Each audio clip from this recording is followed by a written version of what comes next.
Yep,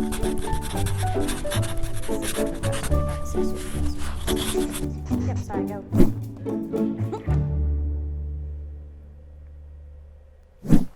Hello, I'm Dawn Durham, and welcome to PaTTANpod.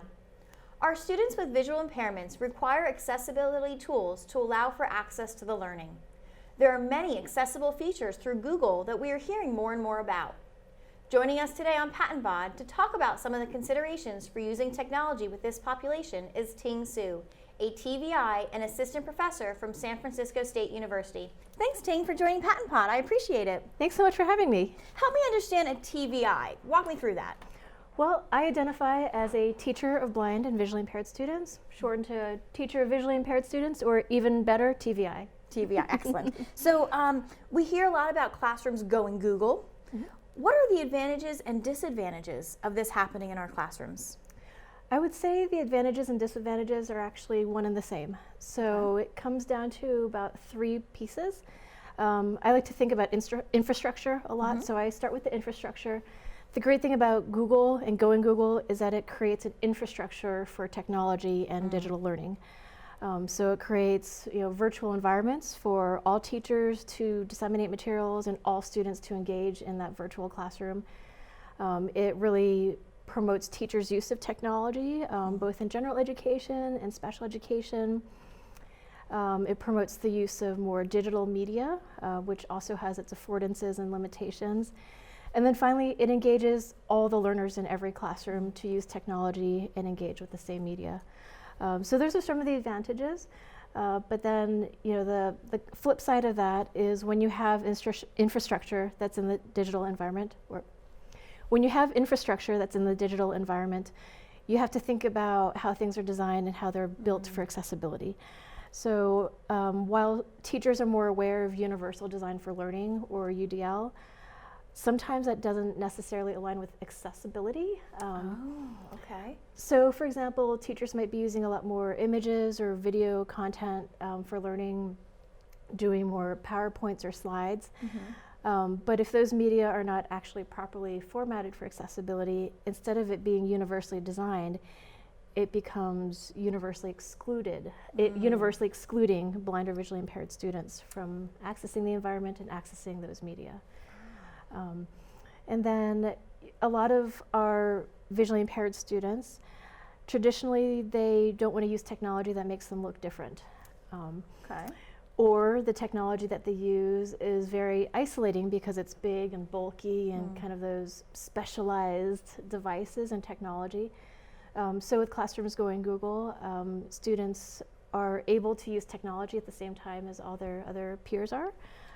So when everybody else is using a computer, our students are also using computers. It might be a different kind, it might be the same, and that kind of depends on the students. So we know there's advantages and disadvantages with going Google, and just like anything else, there's pros and cons. But some of the things you had pointed out was when we do have an infrastructure that allows for this digital world, we may inadvertently, without realizing it, be excluding some. So we do need to be cautious and very intentional, very purposeful, and very reflective of what it means when we kind of move to this digital platform in our classrooms, so we don't accidentally exclude any students.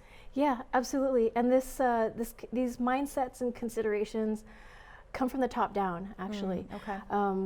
It does also come from the bottom up with TVIs, teachers of visually impaired students, working with the classrooms and training classroom staff.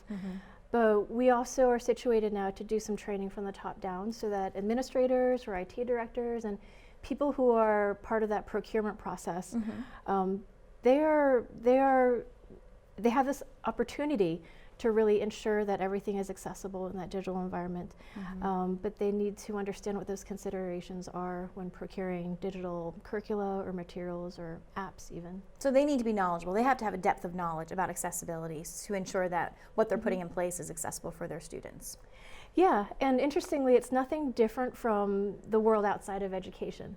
So this idea of accessibility and accessible content and accessible digital media, there are guidelines for that, published, kind of industry standard for web accessibility.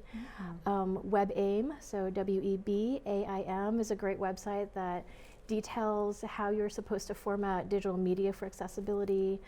WCAG, WCAG, those are guidelines for web accessibility. So the good thing is there's a lot of resources out there, and because they're industry standard, there's a lot of training and additional information. So this isn't just a VI thing or a special ed thing, it's a universal thing. Well, I appreciate you sharing those resources, and as you said, it's not just for education. It's you know, for all adults, all young learners, and all students have access to everything. So I appreciate that, and kind of keeping along that same lines. And we talked a little bit about this, and you alluded to it. When we think about TVI specifically, what are some considerations when they think about their students in classroom environments that are going Google? What are some things they have to be mindful of? Yeah.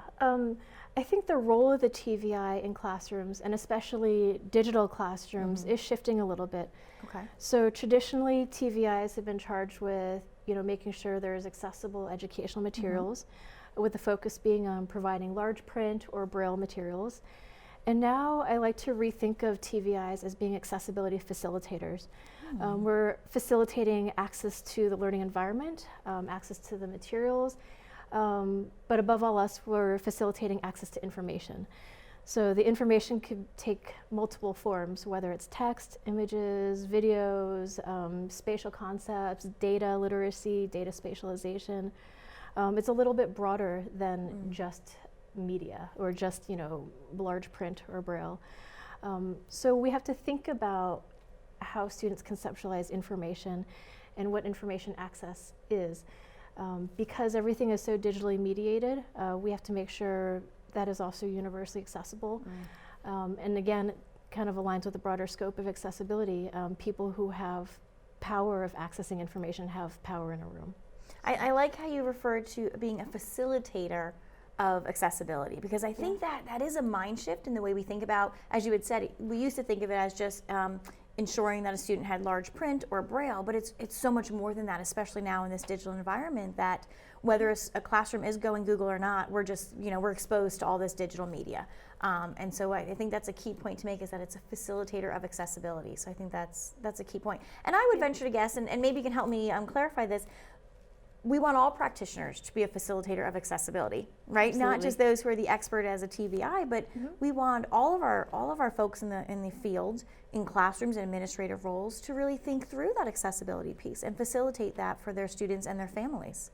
Yeah, and I love to think about it as an empowerment mindset, because if you think about empowering the learners in a classroom, empowering teachers, empowering administrators to make really good decisions, it moves the TVIs from being this do-gooder role, this helper, the supporter, to again putting the power back into the hands of the students who have been disenfranchised in being able to access their education. Empowerment, I think that's a good word to kind of go off of.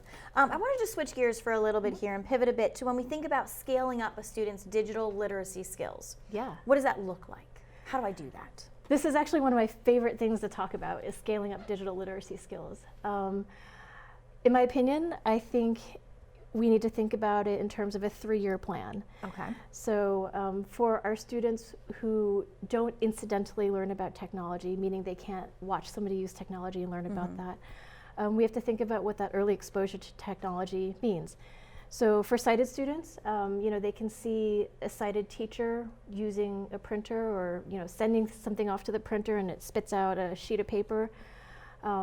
And they learn about that process just by watching it.